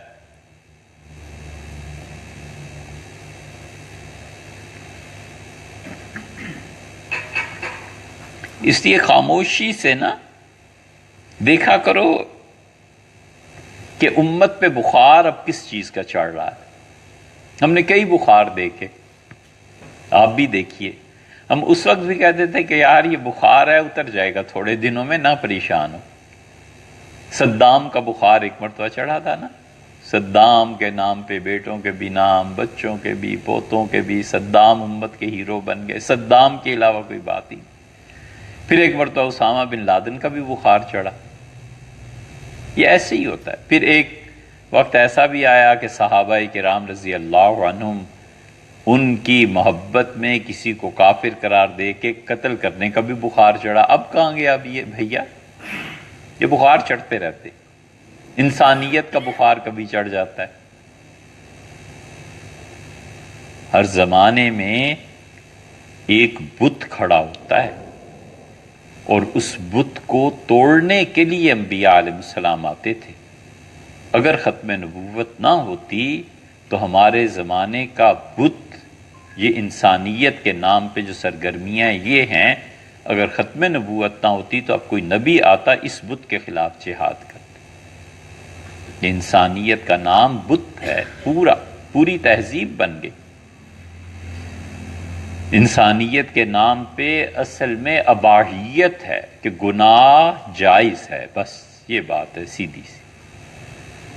انسانوں کے نام پہ پیسے اکٹھے کرو اور ان تنظیموں کے کوئی نام رکھو، پھر اس پیسے میں سے اپنے بیٹے پہ بھی خرچ کر لو، وہ بھی انسان ہے، بیٹی پہ خرچ کر لو، وہ بھی انسان ہے، اپنی پرسنل پراپرٹی بنا لو، وہ بھی انسانیت ہے۔ اس انسانیت کے نام پر جو مرضی کرتے رہو، ہاں جبر نہ ہو۔ اس انسانیت کے نام پہ اگر شراب پینی ہے تو پی لو، انسانیت ہے نا دوسروں کا دل رکھنا۔ اس انسانیت کے نام پر خدا کی واضح نافرمانی، اور اللہ نے جن چیزوں سے منع فرمایا ہے اس ذات پاک کی پوری نافرمانی کر کے پیسہ اکٹھا کرو، پھر اس پیسے سے اسپتال بنا لو۔ یہ انسانیت ہی تو ہے ساری۔ اللہ کو جواب تھوڑی دینا ہے کہ ہم کیا کرتوت کرتے رہے۔ یہ انسانیت کا بت ہے۔ اس لیے بھیا یہ بخار چڑھتے رہتے ہیں۔ وہ بخار ایک چڑھ گیا انہیں بھی، انہوں نے کہا روح الی الجنہ، جنت کی طرف چلو۔ جنت اس وقت خدا کی خوشی، اور جنت مولا علی رضی اللہ عنہ کو قتل کرنا ہے، علی کے خون میں ہے۔ علی کو جو مانتے ہیں ان کے خون میں۔ سیدنا علی رضی اللہ عنہ سے خم ٹھونک کے لڑے، کافر قرار دے کے انہیں لڑے، معاذ اللہ، استغفر اللہ۔ یہ خارجی تھے سارے۔ یہ خارجی جو تھے نا، انہوں نے یہ کرتوت کیے۔ تو یہ اللہ کی اطاعت، نفل، خرچ، اگر کوئی اس جذبے کی کنار بندی کرنے والا نہ ہو اور یہ سمجھانے والا نہ ہو کہ بس اتنی چیز ٹھیک ہے، اس کے بعد غلط ہے۔ آپ دیکھتے نہیں صحابہ کرام رضی اللہ عنہ کے زمانے میں حضور صلی اللہ علیہ وسلم بھی زندہ ہیں اور ایسے لوگ بھی پیدا ہو گئے تھے جو پازیٹیو سائڈ کے تھے۔ مثلا ایک نے کہا کہ میں شادی نہیں کروں گا، تو منع فرما دیا، فرمایا نہیں ایسے نہیں ہوتا۔ ایک نے کہا کہ میں ہمیشہ روزے رکھوں گا، فرمایا نہیں ایسے نہیں کرتے، روزہ رکھتے بھی ہیں، چھوڑ بھی دیتے ہیں۔ رمضان کے روزے فرض ہیں، بس ٹھیک ہے، اس کے علاوہ نفلی روزے تھوڑے سے رکھ لیا کرو. میں حج میں حضور صلی اللہ علیہ وسلم تشریف لے گئے، عورت کو دیکھا دھوپ پہ کھڑی ہے، فرمایا اس سے کیا ہو گیا ہے؟ لوگوں نے کہا اس نے کہا ہے کہ خدا کی خوشی کے لیے، خدا کو خوش کرنے کے لیے نظر مانی ہے کہ سائے میں نہیں بیٹھوں گا. آپ نے فرمایا چھوڑو اسے کہو جائے اور سائے میں بیٹھے. طواف ہو رہا ہے اور رسول اللہ صلی اللہ علیہ وسلم بنفس نفیس طواف میں موجود ہیں، اور ایک آدمی جیسے چوپائے چلتے ہیں دونوں ہاتھ اور دونوں گھٹنے زمین پہ ٹیک کے چل رہا ہے، اور اس کے ناک میں نتھ پڑی ہوئی ہے اور ایک آدمی اسے کھینچ رہا. حضور صلی اللہ علیہ وسلم یہ کیا ہے؟ اس نے کہا اس نے خدا کو خوش کرنے کے لیے نظر مانی. فرمایا کاٹو اس رسی کو، کھڑے ہو جاؤ، سیدھی طرح چلو. حضور صلی اللہ علیہ وسلم کی بیویوں میں ام المومنین رضی اللہ عنہ نے ایک لمبی رسی باندھی مسجد میں 2 ستونوں کے در. فرمایا یہ کیا ہے؟ عرض کیا کہ آپ کی فلاں بیوی نے ایسے کیا ہے، وہ رات کو کھڑے ہو کے یہاں عبادت کرتی ہیں، جب تھک جاتی ہیں، عورت ہے نا، تھک جاتی ہیں تو رسی کو پکڑ لیتی ہیں. حضور صلی اللہ علیہ وسلم رسی کو کاٹ دو، انہیں کہو جس حد تک ہو سکتا ہے نماز پڑھا کریں، جب تھک جائیں تو لیٹ جائیں، سو جائیں. یہ پازیٹیو سائیڈ. اور نیگیٹو سائیڈ اسی انتہا کی وہ جو سیدنا علی رضی اللہ عنہ کو دیکھنے کو ملی، اور رسول اللہ صلی اللہ علیہ وسلم کے زمانے میں ایسا آدمی آ گیا تھا، بہت بدتمیز، اجڑ، گنوار، جاہل، بدو. کہنے لگا اتنا مال آیا ہے، انصاف کرو. اور کفر کا جملہ بکا. اس نے کہا تیرے باپ کا مال ہے محمد، کیا کرتے ہو؟ تقسیم کیوں نہیں کرتے؟ اور حضور صلی اللہ علیہ وسلم کا گلا پکڑ لیا اس نے، اور اتنا دبایا کہ چہرہ مبارک سرخ ہو گیا، آنکھیں باہر آ گئی. صحابہ رضی اللہ عنہ کو حکم تھا کہ کوئی کچھ کرے، تم نے میرے اور اس کے درمیان نہیں آنا. آپ نے فرمایا صبر کرو، ٹھہرو. جب اس نے چھوڑ دیا تو آپ نے فرمایا کیا کمال کا جملہ ہے، کیا کمال کا جملہ ہے. ایسا جملہ کوئی کہہ نہیں سکتا سوائے نبی کے، اور نبی بھی نہیں، خاتم الانبیاء علیہ السلام. فرمایا اگر میں بھی انصاف نہیں کروں گا تو کون کرے گا؟ اور عجیب بات یہ ہے کہ اللہ نے تمام انسانوں کو ہدایت دینے کے لیے میرا اعتبار کیا ہے، اور تم چند ٹکوں کی تقسیم میں میرا اعتبار نہیں کرتے. کیا کمال کی بات کی کہ اللہ نے انسان، پیسہ چیز کیا ہے ہدایت کے مقابلے میں، جنت کے. اس لیے رسول اللہ صلی اللہ علیہ وسلم کا جو بھی امتی ہے نا، اس کی حقیقت بندگی ہے اور اس کی منزل نجات ہے. بس اتنی سی بات. پھر نجات میں بھی 2 پہلو ہیں. ایک یہ ہے کہ اللہ معاف کر دے، بہت اچھی بات ہے. اور ایک یہ ہے کہ خود خدا چاہے کہ یہ میرا بندہ جنت میں جائے، خود اللہ چاہے کہ یہ میرا بندہ میرے پاس آ جائے. یہ ہے ہمت. یہاں پہنچ کے پتہ چلتا ہے کہ کیا ہو رہا ہے. خدا خود چاہے کہ میرا یہ بندہ جنت میں چلا جائے. خدا بندے سے خود پوچھے بتا تیری رضا کیا. یہ جو لوگ ہوتے ہیں نا، حقیقت میں یہ ہیں قابل تقلید.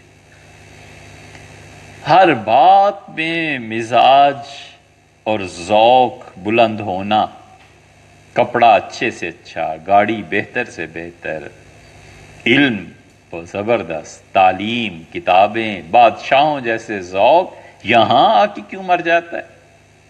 یہاں بھی ایسی پرسنالٹی ہونی چاہیے کہ یہ نہ کہے کہ مجھے معاف کر دیں، وہ خود کہیں کہ چلو اس کو لے جاؤ، یہ اس کے لیے. ایک تابعی تھے، بہت عبادت گزار. کسی نے کہا آپ اتنی عبادت کیوں کرتے ہیں؟ کہنے لگے تاکہ صحابہ کرام رضی اللہ عنہ کو قیامت میں کہہ سکوں کہ مرد صرف آپ ہی نہیں تھے، آپ کے بعد بھی بہت سے لوگ پیدا ہوئے ہیں جو آپ کے درجے پہ پہنچے۔ یہ ہے نا ایک بات، ذوق۔ اس لیے کچھ ہوں گے جو اللہ کے ہاں سے بخشے جائیں گے، اور کچھ ہوں گے جن کو خدا خود چاہے گا کہ جاؤ جنت میں، یہ تمہارے لیے۔ یہ کوئی چھوٹی سی چیز نہیں ہے۔ حضور اقدس صلی اللہ علیہ وسلم نے ایک دن کہا صحابہ کرام رضی اللہ عنہ سے کہ اب مجھے دیکھ لو، اور تم میں سے کچھ ایسے بھی ہوں گے جنہیں جنت میں جا کر بھی میں پھر نہیں ملوں گا، میری زیارت نہیں ہوگی۔ ام المومنین ام سلمہ رضی اللہ عنہ نے جب یہ حدیث سنائی ہے تو لوگوں کے ہوش اڑ گئے مدینہ منورہ میں، اور یہ بات پہنچی امیر المومنین سیدنا عمر رضی اللہ عنہ تک، تو وہ بھاگے اور آ کے کہا کہ ام سلمہ میں قسم دیتا ہوں خدا کی، میں ان میں سے تو نہیں ہوں جن کو جنت میں بھی زیارت نہیں ہوگی، جنت میں بھی حضور صلی اللہ علیہ وسلم سے ملاقات نہیں ہوگی۔ چپ ہو گئی۔ سیدنا عمر رضی اللہ عنہ اصرار کیا کہ نہیں، مجھے ضرور بتائیں۔ انہوں نے کہا میں قسم کھاتی ہوں بس صرف آپ کو بتاؤں گی، اور آپ کے بعد کوئی بھی آئے گا تو میں نہیں بولوں گی، اور عمر آپ ان میں سے نہیں ہیں، یعنی جنت میں آپ کو حضور صلی اللہ علیہ وسلم کی رفاقت کا شرف نصیب ہوگا۔ اس لیے جو لوگ جنت کو، نجات کو، قیامت میں حضور اقدس صلی اللہ علیہ وسلم کی رفاقت کو، حوض کوثر پہ حاضری کو، جنت میں ان کے درجے میں آنا جانا اسے کوئی معمولی چھوٹی سی چیز سمجھتے ہیں، ان کو خبر ہی نہیں وہ دنیا کیا ہے، ان کو پتہ ہی نہیں ہے کہ مراتب کیا ہوتے، درجات ہیں لوگوں کے۔ ابن قیم فنا تھے ہمارے شیخ ابن تیمیہ رحمۃ اللہ علیہ میں، اور شیخ الاسلام ابن تیمیہ رحمۃ اللہ علیہ کی شخصیت میں اتنے فنا تھے کہ ابن قیم کی سوانح بڑی مشکل سے ملتی ہے، چند چیزیں ملتی ہیں، پتہ ہی نہیں چلتا یہ آدمی رہا کہاں۔ تو ابن قیم نے ایک جگہ لکھا ہے، مدارج السالکین پڑھیں نا ان کی، اور چیزیں پڑھیں تو پتہ چلتا ہے کہ عبادت اور بندگی کا ذوق ان میں کیسا تھا۔ ایک جگہ انہوں نے لکھا ہے کہ میں نے اپنے شیخ ابن تیمیہ رحمۃ اللہ علیہ کو خواب میں دیکھا، تو مجھ سے فرمایا کہ ابن قیم تم اس درجے تک پہنچ گئے ہو جہاں جنت میں ہوں، آخرت میں، برزخ میں، اور تم ابھی اور جیو گے، اور تم ابھی اور عبادت کرو گے، پھر جو تمہارا درجہ ہے وہ مجھ سے بڑھ جائے گا۔ بہت چیزیں ہوتی ہیں، کبھی کبھی ایک نیکی دوسری کی ساری زندگی کی نیکیوں پہ بھاری ہو جاتی ہے، اللہ ہی جانتا ہے کس کے کیا مدارج ہیں، لیکن خدا کی بندگی میں ایک درجہ یہ بھی آتا ہے کہ خدا خود چاہتا ہے کہ یہ میرا بندہ جنت میں چلا جائے۔ حضرت صہیب رضی اللہ عنہ کے متعلق رسول اللہ صلی اللہ علیہ وسلم فرمایا تھا نا، خدا کا خوف اس نام کی کوئی چیز نہ ہوتی تو بھی یہ آدمی ایسا ہے کبھی گناہ میں نہ پڑتا، کبھی خدا کی نافرمانی نہ کرتا۔ ایسے ہی تو حضرت عمر رضی اللہ عنہ نے کہا کہ میرا جنازہ صہیب پڑھائیں گے، 3 دن تک اگر تم کسی پہ متفق ہو جاؤ تو ٹھیک ہے، نہیں ہوگے تو میرا جنازہ یہ پڑھائے گا۔ اور انہوں نے پڑھایا امیر المومنین رضی اللہ عنہ کا جنازہ۔ اور گناہ سے بچنا اور یہ دوسرا ذوق،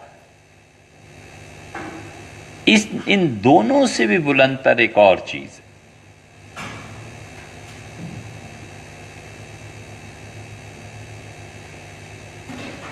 ان دونوں سے بلند تر جو چیز ہے نا، وہ ہے حقیقت میں تصوف ہے یہ بھی، لیکن تصوف کا اس تیسری چیز سے بلند تر چیز ہمیں نہیں معلوم، اور ہمارے شیخ اس ذوق کہتے ہیں، وہ رائے پور کا ذوق۔ رائے پور کے جو لوگ تھے نا، جو اس حلقے میں تھے، ہم نے تو ظاہر ہے کہ بہت قریب سے دیکھا، برسوں یہ جو ان کا ذوق ہے نا کہ گناہ سے بچو، نیکی کرو اور اس کے بعد اپنے آپ کو مٹا دو، بس ختم، یہ ہے وہ معدومیت، اپنے آپ کو مٹانا، اپنے وجود کی نفی، میں کی نفی، یہ اصل چیز، یہ تھا وہاں ذوق۔ اس لیے یہ جو حضرات ہیں نا رائے پور کے، انہیں کہیں تم بندہ تھوڑا سا بھی واقف ہو تو ایسے ہی احساس ہوتا ہے کہ اس کا تعلق اس حلقے سے ہوگا، اتنے مٹے ہوئے، علم، عمل، خدا کا قرب، معرفت۔ ایک ہے اللہ کے احکامات، ان کی نافرمانی نہ کرنا، یہ پہلے ہیں۔ وہ دوسرے جو ہیں اللہ کی مرضی، خواہش، اللہ کی خوشی، اس کو تلاش کرنا، اور تیسرے ہر حال میں اللہ کے ساتھ نباہ کر لینا، ہے یہ بڑا جملہ،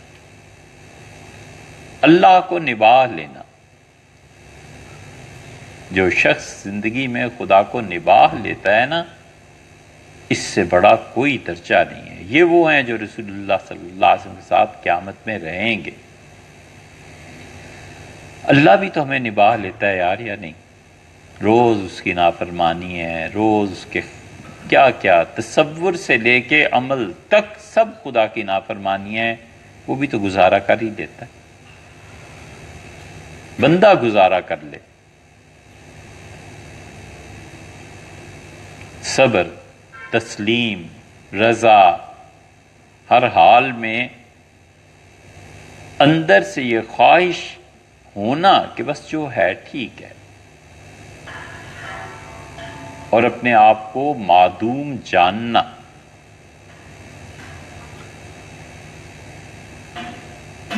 اورنگزیب عالمگیر رحمت اللہ علیہ جو تھے نا،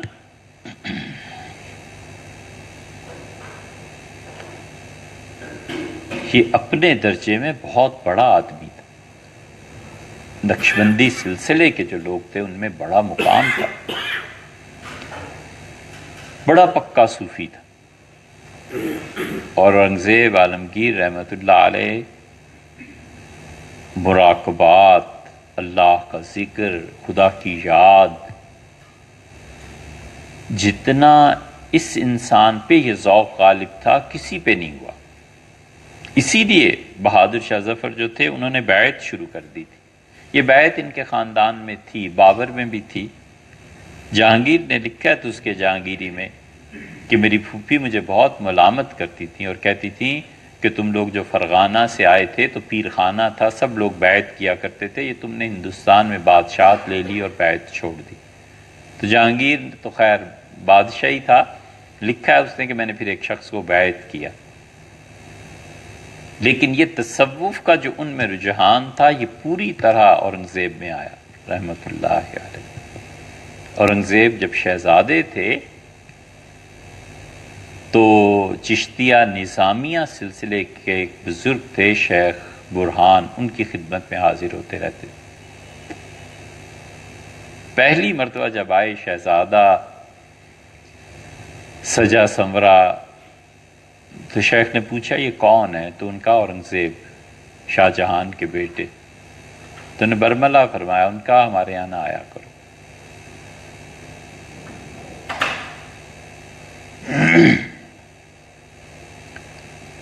اور نکال دیا، انہوں نے کہا نہ، ہم اپنی جگہ اچھے، تم اپنی جگہ اچھے۔ تو اورنگزیب چلے گئے، دوبارہ آئے اور بہت سادگی میں منہ چھپا کر پیچھے بیٹھ گئے۔ تو اس دن شیخ کچھ ہوگا، کوئی مٹھائی کوئی چیز تقسیم کر رہے تھے، جب اس کو دیکھا تو ہاتھ کھینچ لیا اور فرمایا میرا گھر اگر اتنا ہی پسند آ گیا ہے تو پھر میں چھوڑ کے چلا جاتا ہوں، آپ لے لیں اسے۔ اورنگزیب بڑے شرمندہ کہ تیسری مرتبہ آئے، جب وہ نماز کے لیے جا رہے تھے تو راستے میں کھڑے ہو گئے، دیکھتے رہے، ملے، اگر تم چاہتے کیا ہو؟ میں نے تمہیں منع کیا ہے کہ نہ آیا کرو، ہمارا کوئی تعلق نہیں تم لوگوں کی حکومت سے۔ اس کا حضرت دعا کر دیں اگر حکومت مجھے مل جائے تو میں عدل کو قائم کروں۔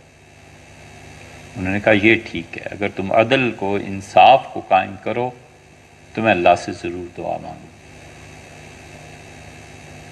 اس درجے کے یہ لوگ بھی تھے جن کے ہاں اورنگزیب جاتے تھے، اور ان کے زمانے میں ایک بزرگ تھے سید سعد اللہ۔ سید سعد اللہ نے ایک ہندو کو خط لکھا اور اس میں فارسی کا یہ شعر لکھا کہ جس کا کوئی نام نہیں ہے، کوئی ایک نام نہیں جس کا، اس کی تعریف، یعنی شاید اللہ تعالیٰ کی حمد میں شعر لکھا۔ اس شعر پہ علماء نے اعتراض کیا۔ اعتراض یہ تھا کہ اس طرح تو رام اور رحمان ایک ہی ہو گئے، رام اور رحیم ایک ہی ہو گئے۔ سید سعد اللہ رحمۃ اللہ نے جو اس کا جواب دیا نا، وہ ہے کمال کی بات۔ انہوں نے لکھا کہ یہ ساری وحدت الوجود اس میں جمع ہو گئی۔ انہوں نے لکھا کہ حضرت حق سبحانہ و تعالی واجب الوجود ہیں، اور اس کے بعد جتنے بھی ممکن الوجود ہیں سب کو معدوم الوجود جانتا ہوں۔ بس ایک فقرہ لکھا، اور یہ ایک فقرہ جو تھا وہ ایسے ہی ہے اس وحدت الوجود میں جیسے کہتے ہیں نا کہ آئنسٹائن نے ایک فقرہ لکھا۔ یہ بڑے لوگ جو ہوتے ہیں ان کے یہاں یہی ہوتا تھا۔ جامی نے 8 جملے لکھے ہیں۔ عبد الرحمن جامی رحمۃ اللہ علیہ بڑے آدمی تھے، جامی کی بڑی گرفت تھی۔ حضرت رسالت مآب صلی اللہ علیہ وسلم کی شان میں جنہوں نے نعتیں جامی نے لکھی ہیں، ان کے بعد کون ہے جس نے ایسی لکھی؟ جامی نے 8 جملے ایک جگہ لکھے ہیں اور یہ دعویٰ کیا، اور بالکل سچ کہا، انہوں نے کہا ساری مثنوی معروم کی یہ ہے بس۔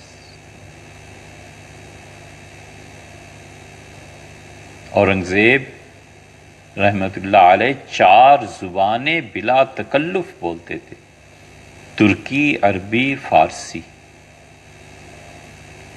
اور یہ جو ہندی، چاروں زبانیں جو آتا تھا اس کے ساتھ اسی کی زبان میں گفتگو کرتے تھے۔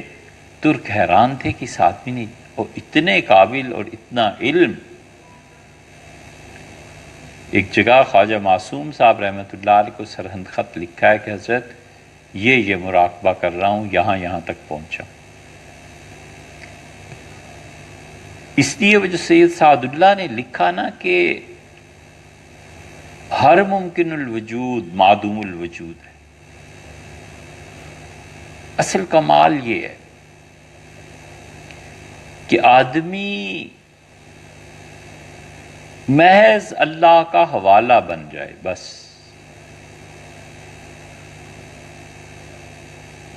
اللہ کا حوالہ بن جاتا ہے نا کہ اس کی اپنی ہستی فنا ہو جاتی ہے۔ وہ دنیا میں اگر یاد رکھا جاتا ہے تو اللہ ہی کے حوالے سے، وہ مرتا ہے تو بھی اللہ ہی کے حوالے سے۔ حضور صلی اللہ علیہ وسلم نے بھی یہ فرمایا۔ پوچھا گیا تھا سب سے اچھے لوگ، تو آپ نے فرمایا اذا رأوا ذکر اللہ، جب تم انہیں دیکھو تو اللہ یاد آ جائے۔ وکی غالباً لکھتے ہیں، کہتے ہیں مجھے بڑا شوق تھا سیدنا علی رضی اللہ عنہ کو دیکھنے کا، تو جب میری پہلی نظر سیدنا علی رضی اللہ عنہ کے چہرے پہ پڑی تو میں رو پڑا۔ مجھے خیال آیا کہ یہ ہے وہ شخص، یہ وہ لوگ ہیں جنہیں دیکھ کر اللہ یاد آتا۔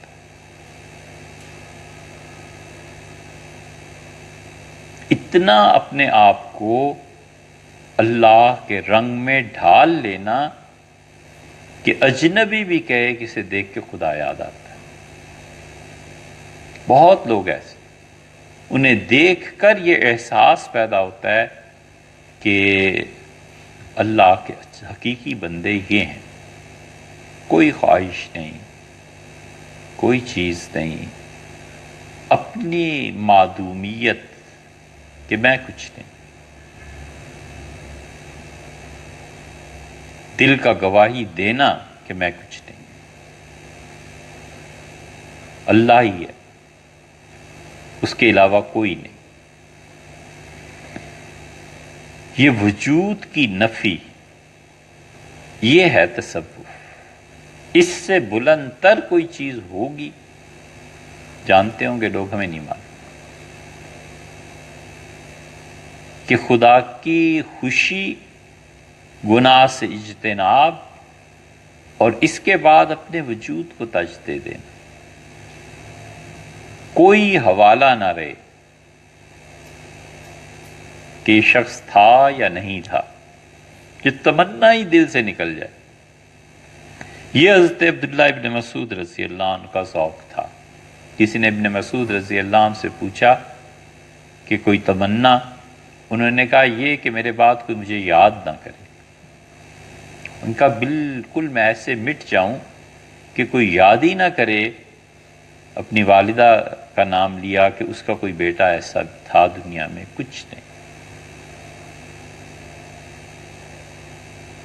یہ جب آدمی پہ حالت آتی ہے تو خدا خود چاہتا ہے کہ یہ میرا بندہ جنت میں جائے۔ جب آدمی ایسی کیفیت کا ہوتا ہے تو اللہ خوش ہوتا ہے اپنے اس بندے کو دیکھ کر۔ اتنا خواہش کا مٹ جانا۔ یہ رائے پور کا جو ہم نے عرض کیا نا،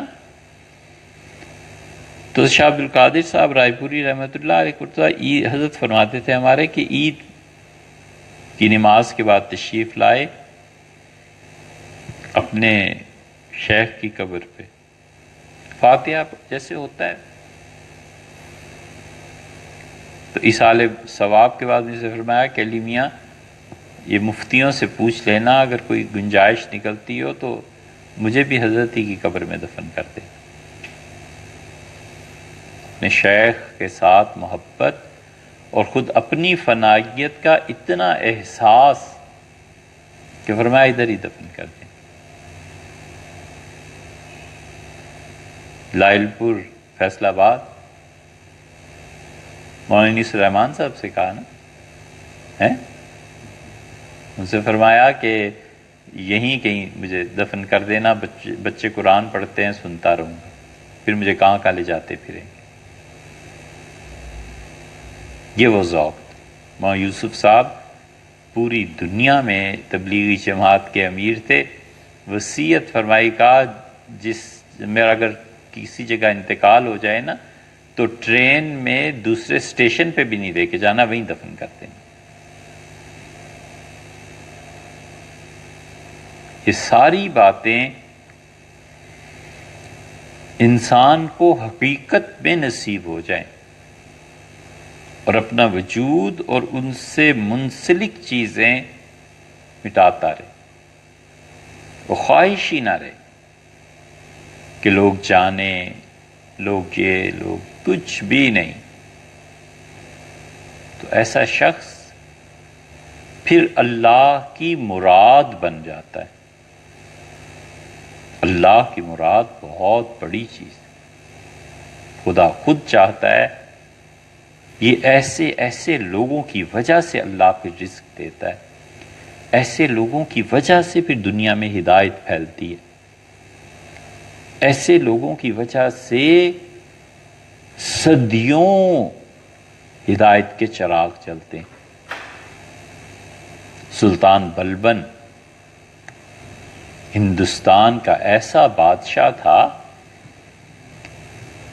کہ مکہ مکرمہ میں حنفی، شافعی، حنبلی، مالکی 4 مدرسے کھلے ہوئے تھے اور سینکڑوں طلباء پڑھتے تھے، اور بلبن دلی میں بیٹھ کر اس مدرسے کو چلاتا تھا۔ تاریخ نہیں نہ پڑھی، اس لیے لوگ سمجھتے ہیں یہ تغلق، خلجی، خاندان غلامہ، مغل، یہ ایسے ہی معاذ اللہ آوارہ قسم کے لوگ تھے. ان میں سے ایک ایک آدمی ہیرا تھا، ایک ایک آدمی. کوئی ہم سے کہہ رہے تھے کہ امریکہ کیوں نہ فیصلے کرے، دنیا کا 35% GDP امریکہ دیتا ہے. ہم نے کہا جی ہاں بالکل. اور مغل اس لیے خراب تھے کہ وہ ہندوستان کا ایک پارلیمنٹیرین ہے، اس نے بڑی اچھی کتاب لکھی ہے. اس نے انگلینڈ جا کے تقریر بھی کی برطانیہ میں. اس نے کہا مغل پوری دنیا میں GDP 23% تھا، اور جب آپ چھوڑ کر آئے ہیں تو 4% رہ گیا تھا. کسی نے تقریر کی وہاں، اور اس نے کہا کہ برطانیہ نے ہندوستان میں یہ کیا، سڑکیں بنائیں، یہ کیا، یہ اچھے کام، ریل پٹڑی. اس نے کہا جی ہاں، ہمارے پیسے لے کے ہم ہی پہ ظلم کر کے اور ہمارے ہی خون سے یہ ساری چیزیں بنا کے اب آپ فخر کرتے ہیں. جب مغل تھے تو 23% GDP تھا، اور جب آپ چھوڑ کے آئے تو 4% رہ گیا. چپ ہو گئے گورے، جواب نہیں دے سکے. بلبن اتنا بڑا آدمی تھا کہ 4 مدرسے حرم مکہ مکرمہ میں، حرم شریف میں ہندوستان سے بیٹھ کے چلاتے تھے. یہ تغلق، یہ بادشاہ تھے نا، اور اس کی جو اور لوگ بھی کیسے اچھے تھے. مولانا زاہد صاحب تھے دہلی میں، بلبن کو بڑا شوق تھا ان کے پیچھے نماز پڑھنے کا، اور انہیں جب پتہ چلتا تھا کہ بادشاہ وقت بلبن آ رہا ہے مسجد سے دوسری پہ چلے جاتے تھے، کہیں اور نماز پڑھتے. ایک دن بلبن آیا، بادشاہ چپکے سے، اور جب اقامت ہو رہی تھی تو کھڑا ہو گیا. مولانا زاہد صاحب نے پیچھے مڑ کے دیکھا تو بادشاہ کھڑا تھا، تو مسلح سے ہٹ کے کہا میں نہیں پڑھاتا نماز. بادشاہ نے کہا آخر مسئلہ کیا ہے؟ انہوں نے کہا تم کیا چاہتے ہو، میں شرک کروں؟ اب تو میں سوچتا ہوں اللہ کے لیے رکوع کر رہا ہوں اور سجدہ کر رہا ہوں، پھر نماز میں سوچوں گا کہ بادشاہ سلامت ناراض نہ ہو، پتہ نہیں سجدہ لمبا ہو گیا ہے کہ چھوٹا رہ گیا ہے، کہ رکوع لمبا ہو گیا ہے کہ چھوٹا رہ گیا ہے. تو اللہ کی خوشی کی بجائے میں تمہاری خوشی کو نماز پڑھاؤں گا، تو یہ شرک نہیں ہے تو اور کیا ہے؟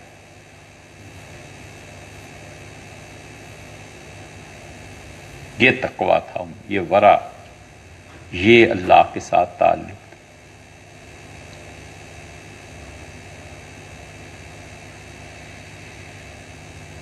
بلبن کو اصل دھچکا لگا اس کے بیٹے شہزادہ محمد کے انتقال پہ. ابھی بھی ان کا مزار موجود ہے دیپال پور میں.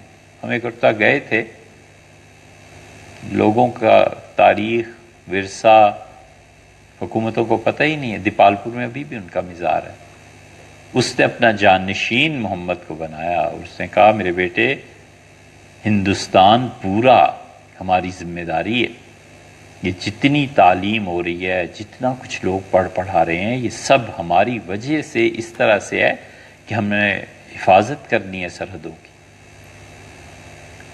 اور یہ جو چنگیز اور اس کی اولاد کا طوفان اٹھا ہے، تاتاریوں سے بچانا ہے. تاتاری آ نہیں سکے، تاتاری مڑ کے ایران چلے گئے، عراق چلے گئے، شام کی تباہی ہوئی، مصر کی. تاتاری ادھر چلے گئے، ہندوستان میں نہیں داخل ہونے دیا نہ. اور شام، عراق، مصر، جہاں جہاں تاتاری گئے، علماء ہجرت کر کے بر صغیر آ گئے، انڈیا آ گئے. انہوں نے کہا وہاں امن نہیں رہا، اور یہاں پھر ان علماء کو گورنمنٹ نے بڑی قدر کی. یہ تو پوری تاریخ کا ایک حصہ ہے. تغلق بادشاہ، اور یہ لوگ گزر رہے تھے دیپال پور سے واپسی پہ جودن پڑتا تھا پاک پتن. پورا لشکر ٹھہر گیا کہ کسی طرح حضرت فرید الدین مسعود گنج شکر رحمۃ اللہ سے ملاقات ہو جائے. شیخ نے سختی سے منع فرمایا، ان کا نام ہم بادشاہوں سے نہیں ملتے. کمال کی بات کہی. کہا ہمارے حضرت فرماتے تھے خواجہ معین الدین چشتی رحمۃ اللہ علیہ کہ جس آدمی کا نام بادشاہ کے دفتر اس کی کاپی پہ لکھا جاتا ہے، کہ ہر مہینے یا ہر سال اتنے پیسے دینے ہیں، اس کا نام اللہ کے ہاں سے کٹ جاتا ہے، ہم نہیں ملتے۔ زیادہ اصرار، لشکر ہی آخر بیٹھ کے کیا کریں؟ تو انہوں نے کہا اچھا اس طرح کرو، یہ صحیح تاریخ میں آیا ہے، چشتیوں کی بہت سی ایسی جھوٹی چیزیں بھی مشہور ہیں لیکن صحیح بات یہ ہے، اچھا اس طرح کرو، میرے کرتے میں بازو کا حصہ جو ہے کاٹ کے لٹکا دو، اور انہیں کو اس پہ ہاتھ رکھ لیں کپڑے پہ، یہی سمجھ لیں کہ مسافہ ہوگی۔ بلبن پھر بھی نہیں رکا، باقی لوگ بھی نہیں رکے، ان کا نہیں حضرت۔ تو حضرت نے فرمایا مجھے بٹھاؤ، اور میرے گرد جو خلفاء تھے فرمایا حلقہ باندھ دو، مریدوں سے کہا کسی کو آنے نہ دینا، بس یہ غنیمت ہے کہ دیکھیں اور گزر جائیں، بس میں کچھ نہیں اس سے زیادہ کر سکتا۔ وہ ہوا۔